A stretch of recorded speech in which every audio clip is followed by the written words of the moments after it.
Hello everyone, কি খবৰ আপোনালোকৰ আশা কৰিছো আপোনালোক ভালে আছে মইও ভালে আছো আৰু আজিৰ ভিডিওটো আৰম্ভ কৰিছো কলেজৰ পৰা আমি দিহানাম গাই পেলাই প্ৰদৰ্শনী চাবলৈ আহিছো আমাৰ দিহানামটো দেই খুব ভালে চলি আছে আমি জাহ্নবী চেনেলটো সাবস্ক্ৰাইব কৰি দিব দেই সাবস্ক্ৰাইব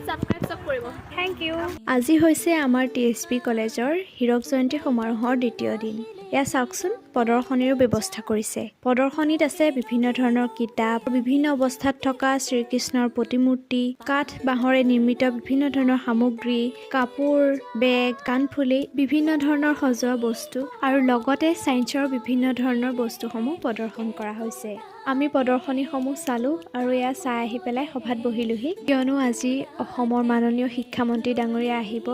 আৰু তেখেতো আহিলে ধুনীয়াকৈ ভাষণ দিলে আমি শুনিলো আৰু তাৰ পাছৰ অনুষ্ঠানটো আছিল নপুৰণি ছাত্ৰ-ছাত্ৰীসকলৰ সমাৰোহ এই অনুষ্ঠানটো ভালে ভালে পাৰ হ'ল আজিৰ ভিডিওটো ইমানেই বাই বাই